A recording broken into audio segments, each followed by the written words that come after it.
সবুজ প্রকৃতি ও নীল আকাশের মিষ্টি সকালের শুভেচ্ছা জানিয়ে আজকের ভিডিওটি শুরু করছি। বিসমিল্লাহির রহমানির রহিম। আসসালামু আলাইকুম।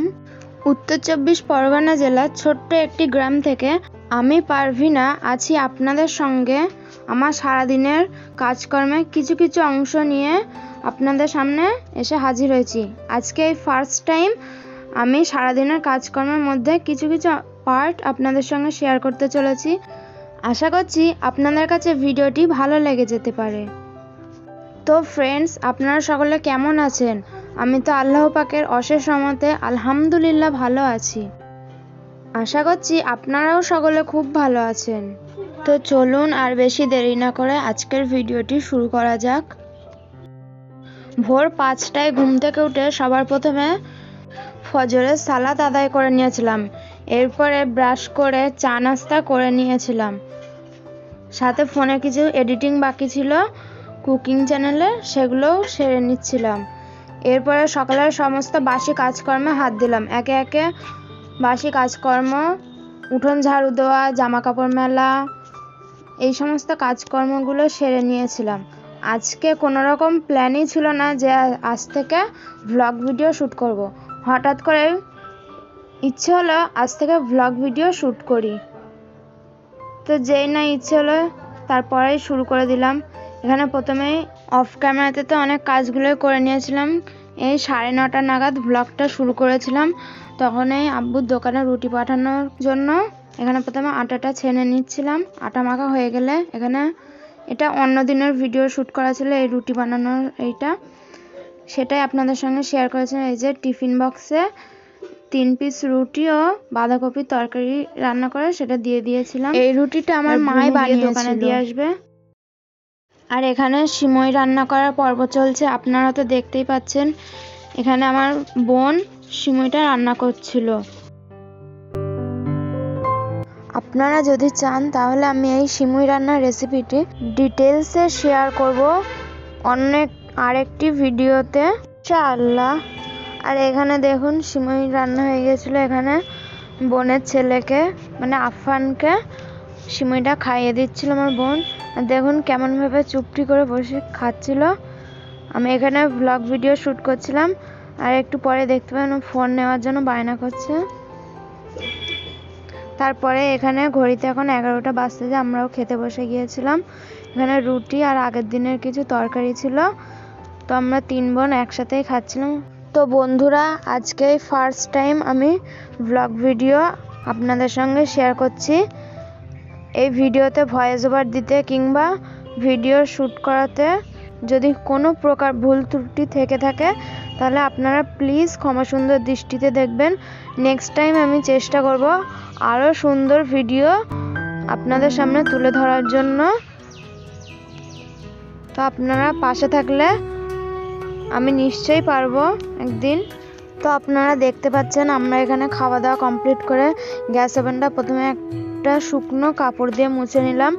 এরপরে গ্যাস ওভেনটা ভালো করে মুছে নিচ্ছি। চেষ্টা করি প্রতিদিন গ্যাস ওভেনটা মেজে নিতে না পারলেও অন্ততপক্ষে একটি ভিজে কাপড় দিয়ে মুছে নেওয়ার, এতে করে গ্যাস ওভেনটা চকচক করে। আপনারাও এইভাবে মুছে নিতে পারেন। আর আপনারা হয়তো এখানে দেখে বুঝতেই পারছেন যে আমাদের গ্যাস ওভেনটা কতটা বেশি চকচক করছে। আর এখানে আমি সমস্ত এঁটো থালা বাসনগুলো নামিয়ে নিয়েছিলাম। এবার একটা ক্যারি ব্যাগের ভিতরে সমস্ত এঁটো কাটাগুলো ফেলে দিচ্ছিলাম। তারপরে এখানে পিড়ে বেলুনটাকে ভিজিয়ে রাখছিলাম পানিতে। পিড়ে বেলুন যদি ক্লিন করার আগে কিংবা গ্যাসের এইগুলো ক্লিন করার আগে পানিতে ভিজিয়ে রাখা যায় তাহলে মাজার সময় এতটা বেশি কষ্ট করতে হয় না। আর এখানে দেখুন বন্ধুরা, বাসন মাজার সাবানটা শেষ হয়ে গেছিলো, ওই কারণে কি আর করা যাবে, সার্ফ দিয়ে বাসনটা আজকে মেজে নিচ্ছি। সাবান আনলেও ভেজাতে টাইম লাগবে, ততক্ষণে অনেকটা লেট হয়ে যাবে। এই কারণে সার্ফ দিয়ে মেজে নিচ্ছি, বিকালবেলা সাবান এনে মাজতে হবে। এখানে আমি যতক্ষণে বাসনগুলো মেজে নিচ্ছি ততক্ষণ আপনাদের সঙ্গে শেয়ার করা যাক আপনারা আমার এই ভ্লগ ভিডিওতে কি কি রিলেটেড ভিডিও দেখতে পাবেন। এখানে আপনারা আমার ডেলি লাইফস্টাইল, ডেলি রুটিন, আমার হবি, আমার কাজকর্ম, আমার স্কিন কেয়ার, হেয়ার কেয়ার এই রিলেটেড, তারপর ঘুরতে যাওয়া, আরও অনেক কিছু, আমার গার্ডেনিং এই রিলেটেড ভিডিও আপনারা এই চ্যানেলে দেখতে পাবেন। আপনারা যারা এই ধরনের ভিডিও দেখতে পছন্দ করেন তারা চাইলে আমার চ্যানেলটিকে সাবস্ক্রাইব করে পাশে থাকা অল নোটিফিকেশান বেলটি অন করে রাখতে পারেন। এতে করে আমি ভিডিও ছাড়া মাত্রই আপনাদের কাছে নোটিফিকেশান পৌঁছে যাবে। আজকের এই ভিডিওর কোনো অংশ যদি আপনাদের কাছে ভালো লেগে যায় তাহলে কিন্তু লাইক করতে ভুলবেন না, আর আপনার মূল্যবান কমেন্টটি অবশ্যই কমেন্ট বক্সে জানিয়ে যাবেন। আপনাদের সঙ্গে গল্প করতে করতে দেখুন এই যে আমার বাসন সবগুলো মাজা হয়ে গেছে। এবার একে একে ধুয়ে নিচ্ছি। আজ সকাল থেকে অনেক বাসন জমেছিল, সব কিছু মাজতে মাজতে অনেকটা টাইম লেগে গেছিল। সব পরিষ্কার ঝকঝকে করে ধুয়ে নিচ্ছিলাম দেখুন। আর এখানে বাসন মাজার মাজনীয়টাও ধুয়ে নিয়েছিলাম। এরপর একে একে সব থালা বাসনগুলো বাসনের ঝুড়িতে রেখে দিয়ে ফাইবারের বাসনগুলো রোদ্রে শুকাতে দিয়েছিলাম বক্সের উপরে।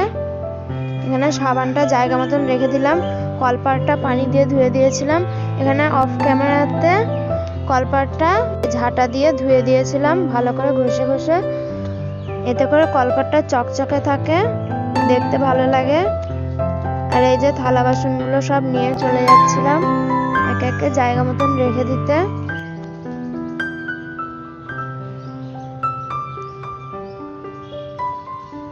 বন্ধুরা, আমি এখানে দুপুরবেলা বসে বসে ভয়েস ওভার দিচ্ছি।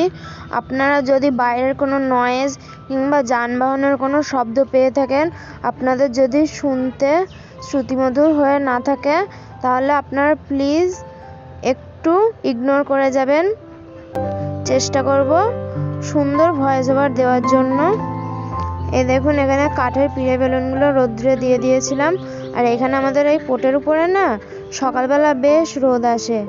আর এই যে ফাইবারের জিনিসগুলো, কাচের জিনিসগুলো এই বক্সের উপরে একে একে উল্টো করে রেখে দিচ্ছিলাম, এতে করে পানিটা ঝরে যাবে।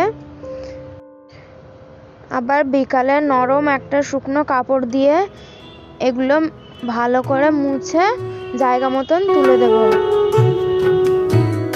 আর এখানে বাড়িতে এখন আমি যেই কাজ করি আপনাদের সাথে একদিন অবশ্যই শেয়ার করব।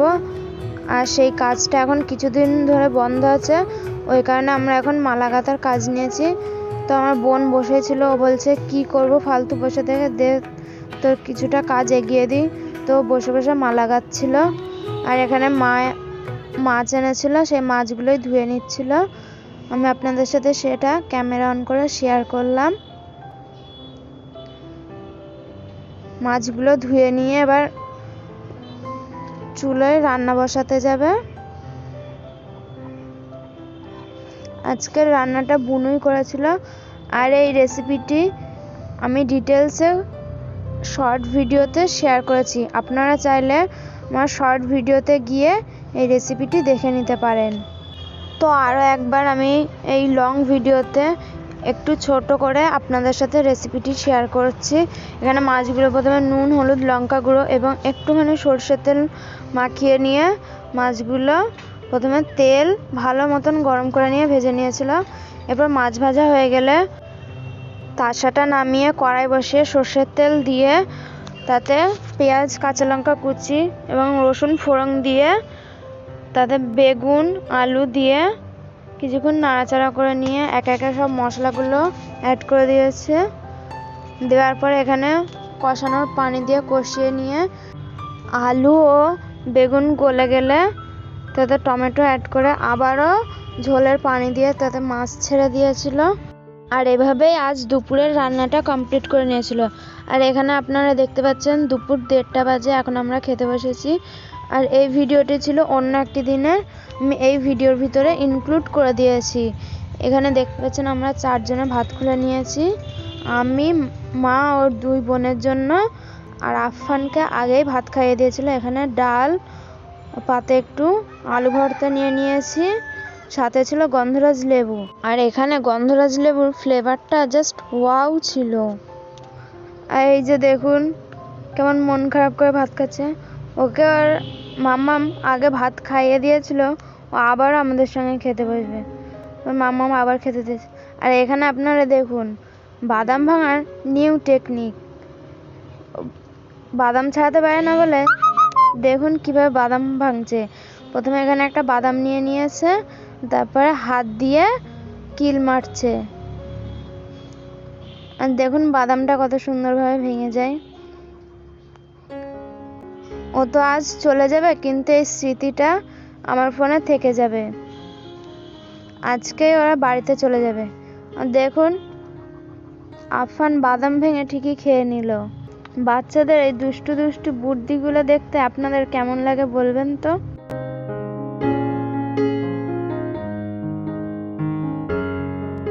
আর এই যে দেখুন ওদের চলে যাওয়ার সময় এসে গেছে, ওরা চলে যাচ্ছে। আর এই দেখুন বিকালের সূর্যাস্তের সময় আকাশটা কতটা সুন্দর। আর এই যে একটা রকেট যাচ্ছিল, আমি অমনি ফোনের ক্যামেরাটা অন করে ক্যামেরা বন্দি করে নিলাম। এখানে বোনেরা চলে গেছিল, আর বিছানায় আমরা কিছুক্ষণ শুয়েছিলাম, তো খাটটা এলোমেলো হয়েছিল, তো আমি গুছিয়ে নিচ্ছিলাম। এই দেখুন বাইরে যে সমস্ত ভিজে জামা কাপড় ছিল সেগুলো জায়গা মতন মেলে দিয়ে এই যে ঘরে আসলাম বিছানাটা গুছিয়ে নিতে। এখানে একে একে কম্বলগুলো ভাঁজ করে নিচ্ছিলাম। প্রথমে একটা পাতলা কম্বল ছিল আর একটা ব্ল্যাঙ্কেট ছিল। আপনারা আমার মতন এই টেকনিকে কে কে ব্ল্যাঙ্কেট ভাঁজ করেন আমাকে জানাবেন তো। এইভাবে ব্ল্যাঙ্কেট ভাঁজ করে রাখলে একটুও নড়াচড়া করবে না, হাত লাগলেও এলোমেলো হয়ে থাকবে না, খাটটা একদম পরিপাটি থাকবে, ঘরটা দেখতে অনেক সুন্দর লাগবে। বিছানাটা গুছিয়ে নেওয়ার পরে তারপরে বিছানার চাদরটা টান টান করে দিচ্ছিলাম।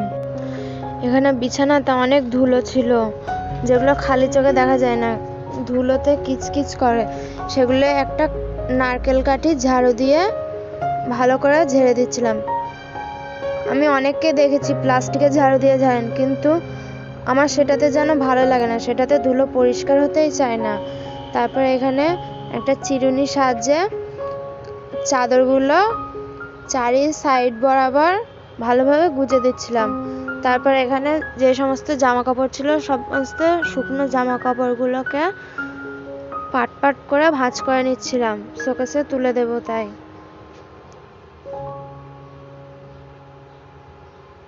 তারপরে সমস্ত জামা কাপড়গুলো গুছিয়ে নিচ্ছিলাম। তো বন্ধুরা আমার ভিডিও দেখতে দেখতে আপনারা কখন যে ভিডিও শেষ পর্যায়ে চলে এসেছেন আপনারা তো বুঝতেই পারেননি। তো বন্ধুরা আপনারা আমার সাথে ছিলেন যে এতক্ষণ, আমার যেই সমস্ত বন্ধুরা, তাদেরকে মনের অন্তর থেকে জানাই অসংখ্য অসংখ্য ধন্যবাদ। এইভাবেই আপনারা আমার পাশে থাকবেন, আমাকে সাপোর্ট করে যাবেন। আপনারা যদি আমাকে সাপোর্ট করে যান তাহলে আমি একদিন অনেক দূর পর্যন্ত পৌঁছাতে পারবো।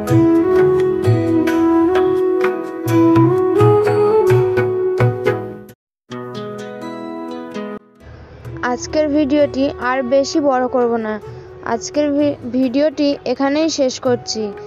দেখা হবে আবার নতুন কোনো ভিডিওতে আরও ইউজফুল টিপস সহ একটি সুন্দর ব্লগ নিয়ে। ততদিন পর্যন্ত আপনারা সবাই ভালো থাকবেন, সুস্থ থাকবেন। আল্লাহ হাফেজ, আসসালামু আলাইকুম। Thanks for watching and subscribe for more videos.